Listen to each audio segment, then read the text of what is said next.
Good afternoon, everyone. Thanks for being here. You'll all be pleased to know that I did the pre-talk checks. There hopefully is no props that are going to fall off around me. Hopefully there's no pranksters, and hopefully I will avoid a coughing fit halfway through the presentation. And if I get through the other end, that'd be fantastic. I'm quite honoured really to be presenting today on this World Mental Health Day.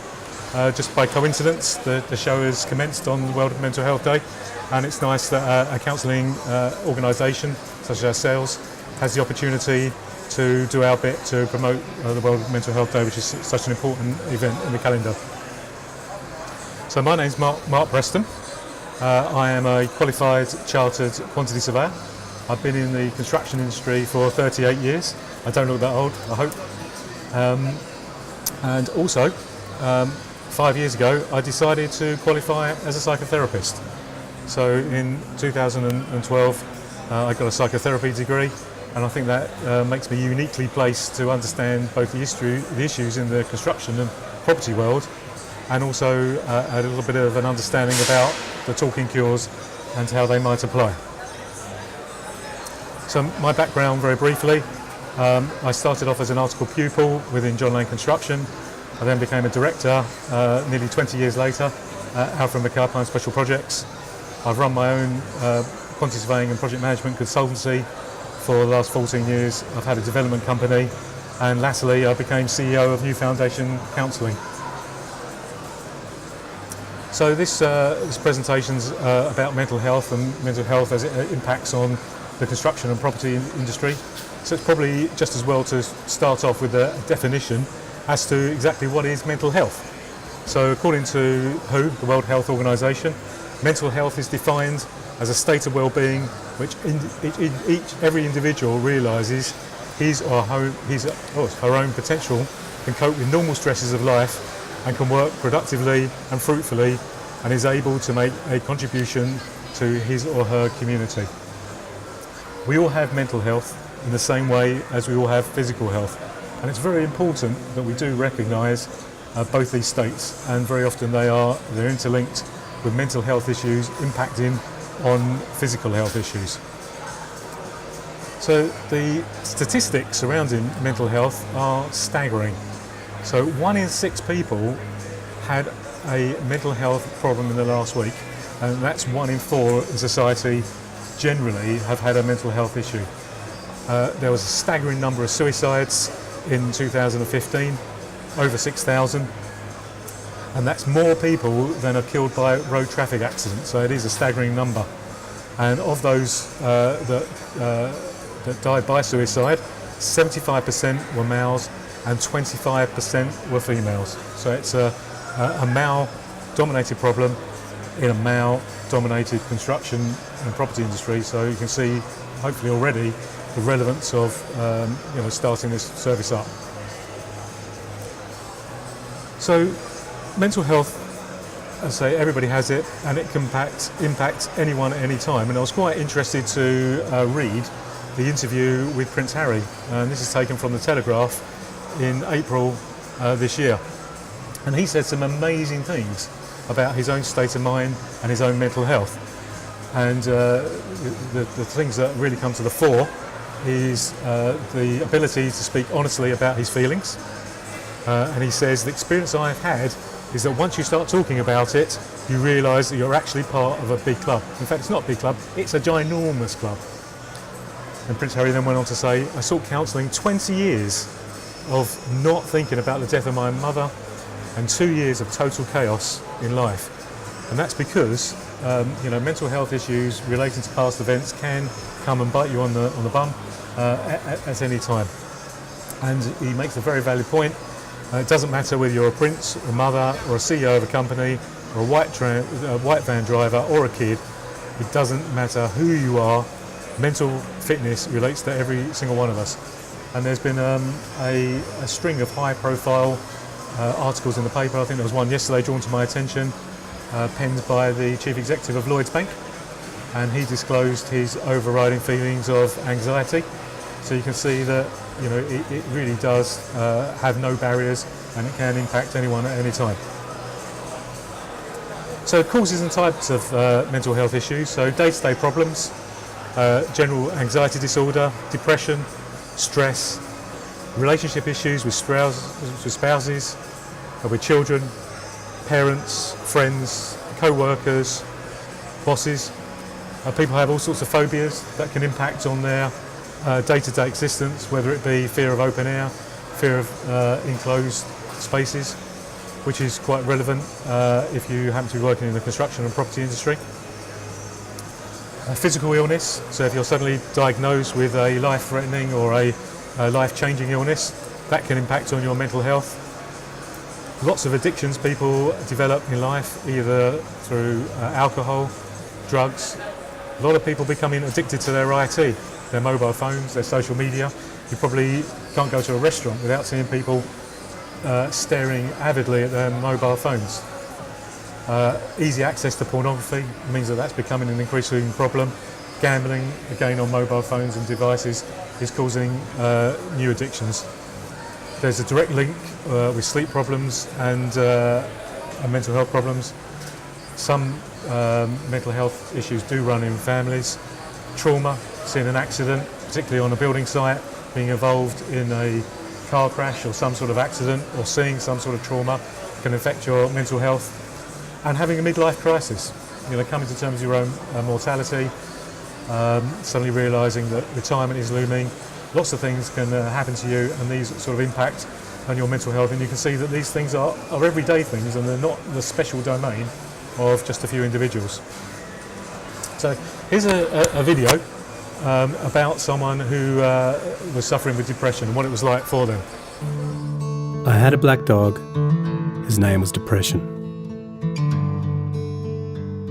Whenever the black dog made an appearance, I felt empty and life just seemed to slow down.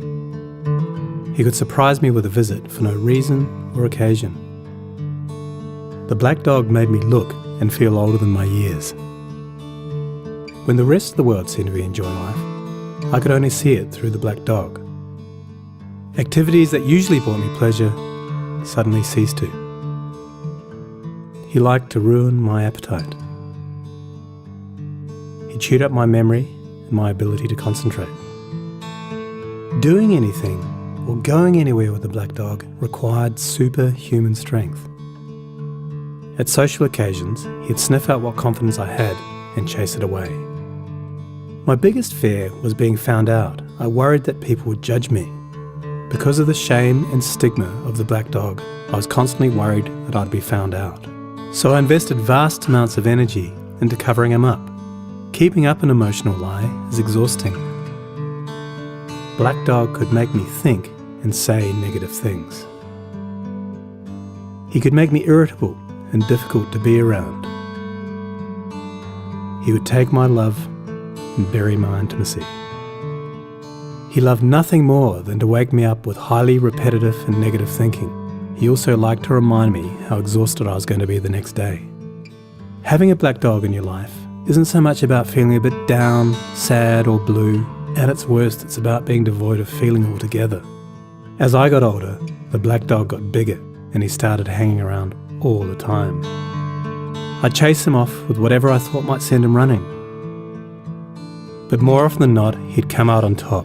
Going down became easier than getting up again. So I became rather good at self-medication, which never really helped.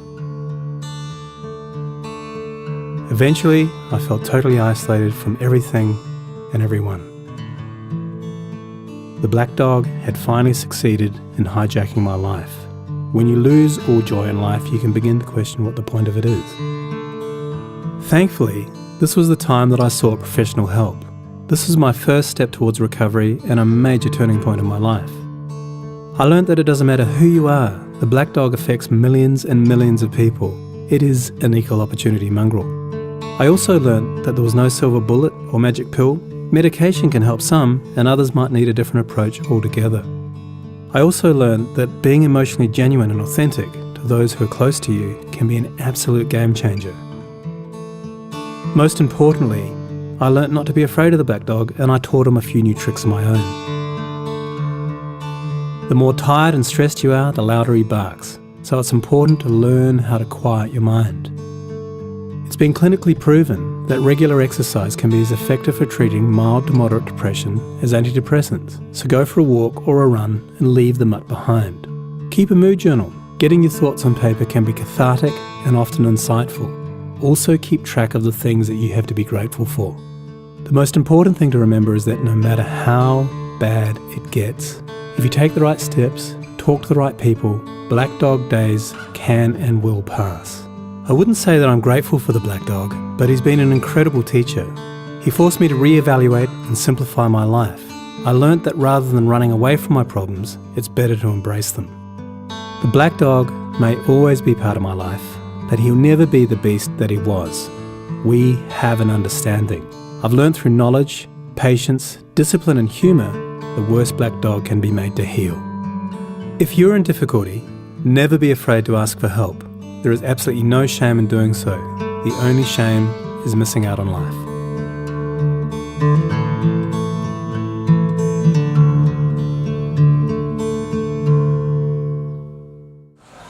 Well, I hope you heard that. It was a bit quiet, but if not, you can have a look at it on YouTube. It's called My Black Dog, and when you look at it, it's had millions of hits, which just demonstrates again how common anxiety and depression issues are.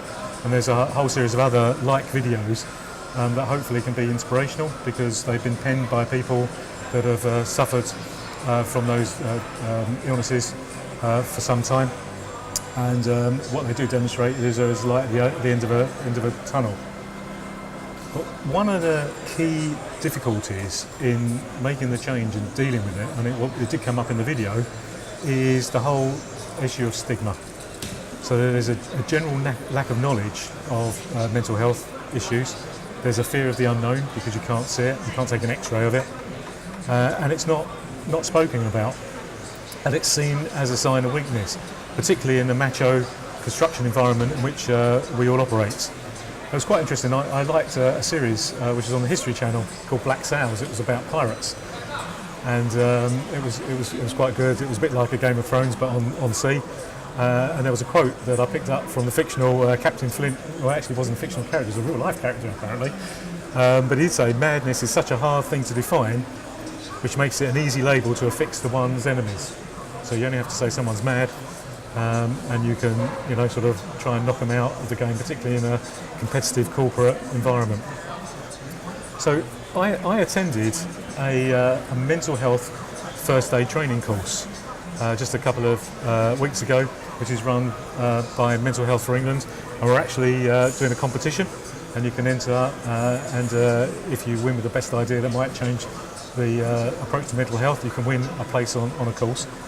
And one stage during the two-day course, we were split into two groups, and the first group was invited to write on a bit of a clip chart the nice words surrounding someone that had a mental health issue. And the other group were invited to be as non-PC as they liked, and to write the words that were sort of fairly rude and derogatory about mental health issues. And this was an exercise in appreciating what caused stigma. Now, the group that had the task of writing the nice words sat there and looked at a blank bit of paper, and I think someone eventually wrote ill health. Whereas the group looking at writing the words for the not nice, finally they stopped writing. There was no holding them back, and you can see a selection of the words that people use to describe people with mental health, and you can see they're very unkind, and you can start to understand the problem of stigma. That it's very easy for people, when they're thinking about mental health, to consider them in very unkind, negative terms, rather than consider them in the positive language that really one should be considering them in. So, what's quite important is that you very, very carefully consider your choice of language when you appreciate that someone is suffering from mental health issues. Now, the other thing that came out of this course that I attended, that we're offering people the chance to attend if they come and visit our stand, is that there is a way of approaching people to assist them if you can see they're in signs of distress. And I've sort of taken this out of the Mental Health for England manual, and I must stress it's copyright to them. But it's so important that I felt that it's well worth just highlighting it in this little presentation. So if you see someone that's in distress, approach them and trying to assess and assist them with crisis, particularly if you feel there may be a risk of suicide. And the quickest way of asking someone if they might be considering suicide is to ask them. Don't be PC about it, just ask them. And if you feel that there is a genuine risk because they tell you in quite vivid terms that they've sort of how they plan to end their life, the best thing you can do is either ring an ambulance or get them to ring the Samaritans. And it's very easy to do that. So you listen to them, communicate with people in a non-judgmental way, and that usually means just sort of listening and nodding and just really just being there. Give them support and information, so it's even if it's just the Samaritans, that's often enough. Encourage the person that you're dealing with to get appropriate professional help, and encourage them to gain the support of others if possible. So if you do nothing else these 3 days, come and visit our stand and we can tell you a little bit more about the course. It's so important. And you wouldn't belong to a company that didn't have physical first aiders in the workforce, and really every company should engage a mental health first aider, because this is prevalent everywhere, as we've seen earlier in the presentation. Now, these issues have been picked up in the construction and property world, and the Health in Construction Leadership Group are running a number of initiatives, as are Construction News. But the one that you may be most familiar with is the Mates in Mind campaign, which is the industry standard now for highlighting mental health issues and helping to reduce the stigma associated with them. So if you see these logos up anywhere, then please try and go out your way to find out a little bit more. So the construction industry in numbers, and why this is so important, is the number of construction firms in Great Britain increased to its highest level on record in 2016. There were 2,557 new starter construction firms that entered insolvency. So you can see that it's a massive sector, but the stresses are inherent, because no sooner you start up, you could be facing insolvency. And the stresses that invokes has a direct impact, potentially, on mental health. And if you consider just how many people are engaged within the construction industry, that's 6.2% of the people employed in the industry, which generates 6.5% of GDP. You can see that poor mental health in the industry has a big impact on its efficiency and its ability to operate safely. The other striking factor about the industry is that although it employs nearly 3 million people, only 10% of the companies employ more than 13 people. So that the industry is run by very, very small people, and that is a difficulty, because they have a disparate workforce working on literally millions of building sites, of building environments across the country. It's dirty, it's noisy, it's cold, it's wet, it's a macho environment, underrepresented by females in the industry. There's little control over the work and methodologies. There's low barriers to entry, and sometimes there's language difficulties now.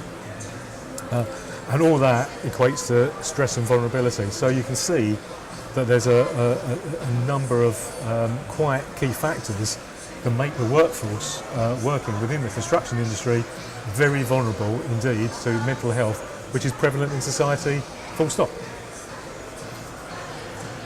So the business case for looking after mental health is also overwhelming. So mental health problems constitute the largest single source of world economic burden. £1.6 trillion. That's amazing. Amazing figure. In the UK, the estimated cost per annum is 70 to 100 billion each year, which equates to 4.5% of GDP. So if you hold with the notion, I mentioned that construction industry contributes 6.2%, 6.5% of GDP. Nearly the whole of the construction industry is wiped out in the UK through the impact of mental health. So £260 million is lost through absenteeism.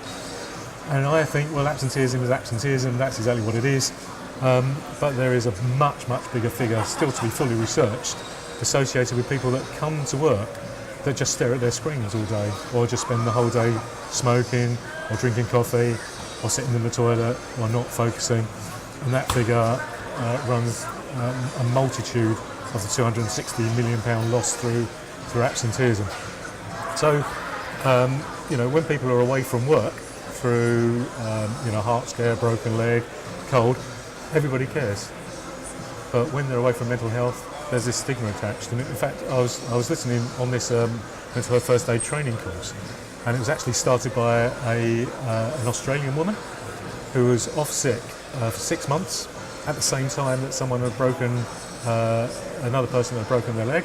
And when they both returned to work at similar times, the lady that had broken her leg had been visited by colleagues nearly every week, sent flowers, sent chocolates, sent cards. The lady that had the mental health problems wasn't visited by anybody at any time. And they were both ill, both susceptible to problems that can affect anyone at any time. More likely a mental health problem than actually someone breaking their leg. So the business case, I've mentioned some of these again. 1 in 6 of the 2 million construction workers is said to be experiencing mental difficulties. That equates to 350,000 people. And add to that nearly another million people that work in the consultancies as architects, quantity surveyors, engineers and the like, and other service industries. So that figure is actually a lot higher than that. The 260 million that I've mentioned is up there in black and white for you. And sadly, construction workers are 6 times more likely to die from suicide than serious accident. And I think there's a direct correlation between accidents and people suffering mental health issues. So if you look at the demographics of people that commit suicide and the demographics of people that die in the construction industry for accidents, there's a coincidence. So the sort of people in their 40s and 50s, the highest sufferers of mental health issues, are also the highest group that suffer death in a construction accident. I've already mentioned the underperformance issue, which is a massive thing and impacts on profitability and the bottom line. And on a wider scale, Britain suffers from what's called the productivity puzzle. That is a lower degree of productivity compared to all our European and American neighbours. And there is a strong feeling that mental health issues really is a key contributor to what they're terming the productivity puzzle. So how do we deal with it? What is the proposition that New Foundation Counselling are offering? And that is confidential access to counselling, the talking cures as it's known. And that is the ability not to have to discuss these issues with your employers or anyone at work. You can phone up the hotline in your own time, in your own space, and be assigned to a counsellor that is qualified and has industry knowledge. And they will listen to you confidentially. They will listen, they'll be non-judgmental, they'll be responsive, and generally create what's called the therapeutic relationship, which create the conditions to help people understand what is their blocker, what is their issue, and creating the conditions that help them change themselves. So a counsellor isn't a director, isn't your mum and dad, isn't your mate. It's a professional that's going to listen to you and ask open-ended questions that help people assess their own difficulties for themselves, promote a positive environment in which they can get better. Okay, so that's the end of the presentation. Please do visit our website. Please do visit us at stand B905. Please follow us on Twitter at NF Counselling. Really would appreciate that. And if you've got any questions, there's a couple of people here that hopefully can help you. I'm more than willing to chat. If you come to the stand, there's a bonus. We've got chocolate and wine. So if you ever wanted a good incentive to come to our stand, that has to be it. You can have a chat about our wonderful show offers as well. So thank you very much for listening. I did get to the end without coughing and splattering. Nothing fell apart around me. So that's excellent. Thank you very much.